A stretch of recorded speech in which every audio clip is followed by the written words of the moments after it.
Nice to see you. Thank you very much. Thank you, my dear brother. Thank you. Thank you very much. Before he speaks, I'd like to seize the opportunity to welcome our son, our beloved son, Mazi Nnamdi Kanu.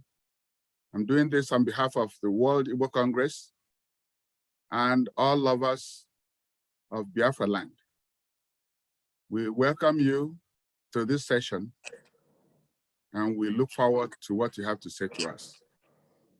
May God continue to bless you. Nnamdi Kanu, please. Thank you very much. Thank you very, very much, Professor Joko. The man I acknowledge as, in my opinion, the Igbo leader we have right now, not just in the diaspora, but also back home as well. I want to commend the World Igbo Congress for the very stellar work they've been doing, and also to thank my dear brother Mazi, who is there, and my very dear brother Dele also. I've been following these proceedings intermittently for the past 4.5 hours or thereabout. I've been caught up in a few things, as you can imagine. A lot is happening back home. But there is something that this year's event has brought to light. It is the camaraderie and unity of purpose amongst the people of the South, and to an extent, those of us in the Middle Belt as well. And we must continue on this very plane until we all get what we are asking for. I have not come across any individual who is against freedom. Therefore, what we are asking for as a result of this very important occasion is that we must move forward together as one people, as an indivisible force, in order for us to demand what rightfully belongs to us, which is freedom. Today is a very critical day in the history of our people. We are remembering those who were slaughtered and massacred unjustly by the Nigerian government, and of course, by extension, the British government as well. We are remembering those who died as a result of the unofficial Third World War that took place in our land nearly 54 years ago. And as a result of that, this very day, as we renew this pledge every blessed year, we have sworn to forever remember these people. We must remember them because the Jews do the same. All over the world, people remember their dead. In Rwanda, the same thing happens. And I don't know why there is this, should I say, conspiracy of silence to try to sweep this very important event in our history under the carpet.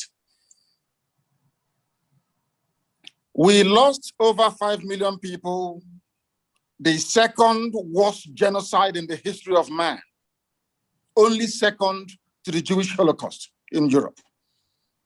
And for some inexplicable reason, the world have decided to keep silent over this very matter. But we are not going to keep silent, not at all. Not now, not tomorrow, not ever. We are going to vigorously and relentlessly pursue this very effort to recognize the genocide that was committed against Biafran people, without apologies to anyone. It is a very good thing that before we came on air, I think the Ebonyi State government have now rescinded the threats they issued to all those who were intending to stay at home tomorrow. That is also commendable. It is not very often that I commend people, but I must say that I also commend Governor Willie Obiano, which I don't do very often, for the very critical work that he did today by laying a wreath at the cenotaph that he built for those that fell, for those that made it possible for us to remain alive this very day. I must say this to our people, those who are living, that it is because of the sacrifice of those brave men and women that is the singular reason why we are not suffering the same fate as those of them from the Middle Belt, and to a very limited extent, those of our brothers and brethren from Ududuwa Republic. Why am I saying this? It is only in our land today that we do not have any significant presence of Fulani terrorist organizations in our bushes or in our forests. And why is that the case? Because our fathers taught us how to fight. They fought for Biafra, unaided, unassisted for over 3 years. We fought the two strongest major powers in the world as at that time, the USSR and Great Britain. Egypt fought against us. The OAU was against us with the exception of the likes of Julius Nyerere and Hufred Berne of Cote d'Ivoire. We suffered immeasurably. And now, like then, Israel was under attack and they couldn't provide any meaningful help. But we survived it. Not out of our own might, not out of our own power, we survived it because God Almighty in heaven was with us. And this generation have now come to complete the work that those of them of 67 to 1970 started. And we are not going to stop. I want the world to understand me very clearly. We are not going to stop. It doesn't matter what it takes. It doesn't matter how many lives they extinguish. It doesn't matter the genocidal tendencies they bring with them into our land. We are not going to stop. Everybody listening, everybody watching, everybody remotely interested in justice and peace must understand this. Our destination is freedom, and that very place we're heading to is Biafra. And nobody, no soul on this earth can stop us. Instead of Biafra not to come, we all perish. I want our adversaries, our enemies to understand this very, very clearly. We are not going to retreat, not one iota, not 1 inch, because Biafra must come. Because the hatred have continued to this very day. As I'm speaking and addressing all of you right now, they are still arresting, extrajudicially murdering people in our land, people who are alien to our culture, our way of life, our tradition. They are in our land directing their people to slaughter, to kill without mercy. Unfortunately, those we regard as political leaders have connived with these people to ensure the decimation of their own population.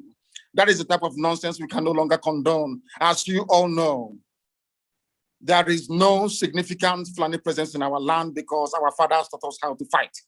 And we are doing so today without apologies to any idiot. We're not going to apologize because we have been apologizing for nearly 50 years.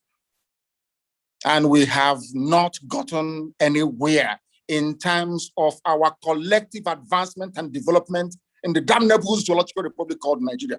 That is why we must continue what we're doing. And that is why anybody who is remotely interested in the affairs of our people must understand this, that we are determined, doubly determined. 50 years, or should I say 54 years is a very long time, and 51 years since the end of the war. But now that we have come, or should I say now that God Almighty in heaven has determined that we should come, we are not going to relent. We are not going to do anything whatsoever to jeopardize the sanctity and the holiness of this very mission. We love our people. We love every ethnic nationality that makes up Nigeria as it is presently constituted. We have no hatred towards anybody. We love peace. We love life. We love the progress of other people. But we are in a country where people hate us for no reason, where people despise us for no reason, and we can no longer go on apologizing. And Nigeria as a state, the entire Africa as a continent must acknowledge. The same way they acknowledge the genocide in Rwanda, they must rise up to acknowledge the genocide in Biafra land, or else there will be no peace nor development in the whole of Africa. And I'm not saying it apologetically. I am stating a fact that ought to be forcefully demanded for. And Biafra itself must be restored for those who have come before us, for their sacrifice, for their courage, for their gallantry and their bravery. It is a very good thing today that one of the co-hosts here is our brother Dele, a man that I cherish and I appreciate very much. And also the very excellent work that Mazi is doing. But let us make this thing very, very clear. We are wronged by the Nigerian state, by every ethnic group in Nigeria.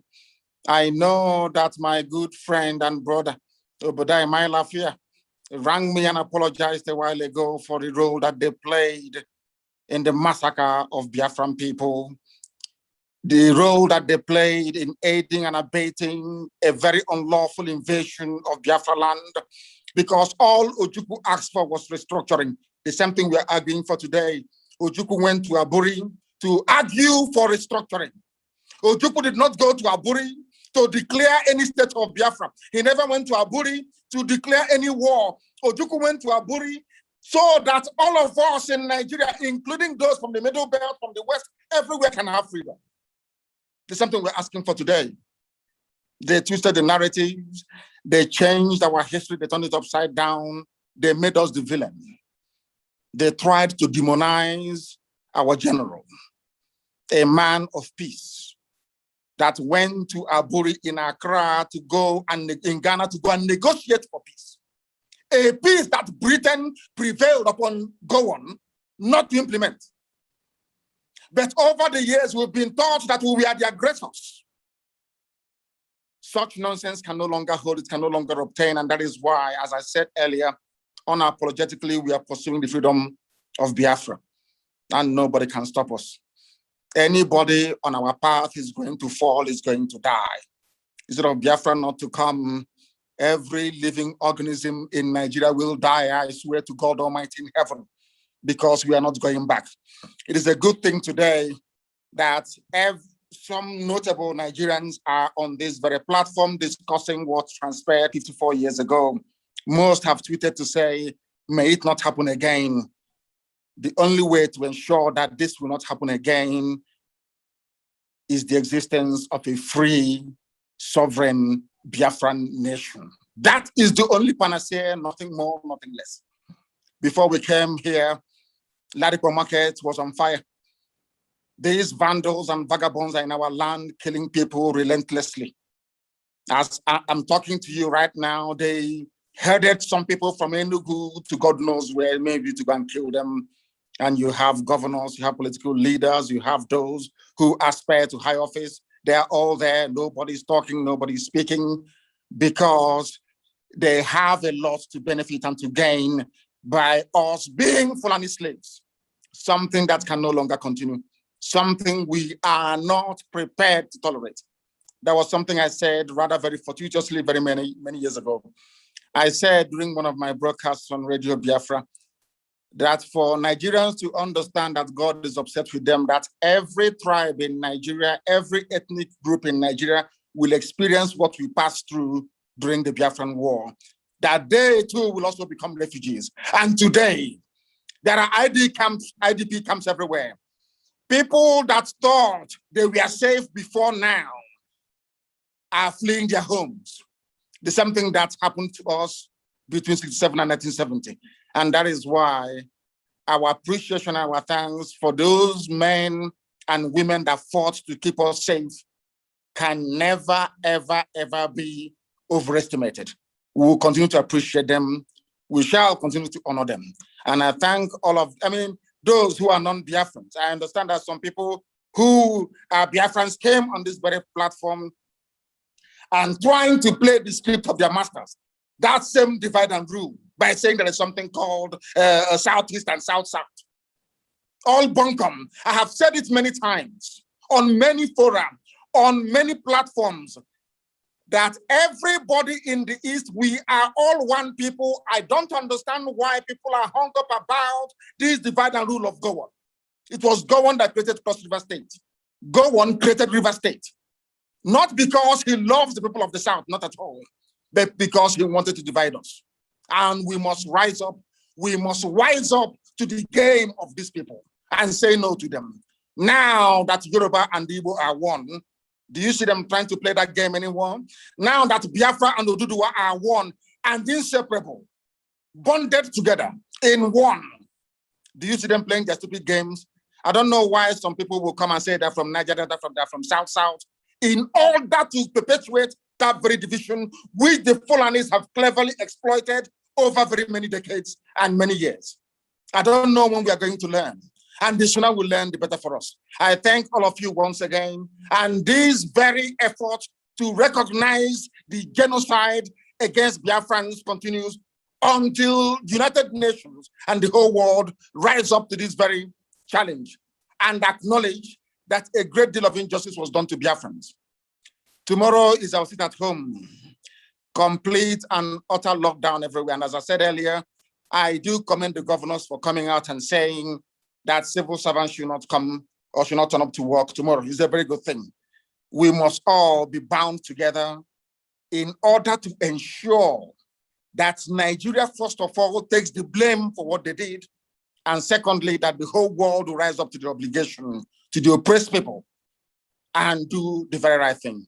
Once again, I thank you all very much. And my very special thanks to Professor Ejiofor for the very wonderful and sterling work that you're doing, you and your team. Thank you very much. And may Chukwu Kigabe be with all of you. Thank you.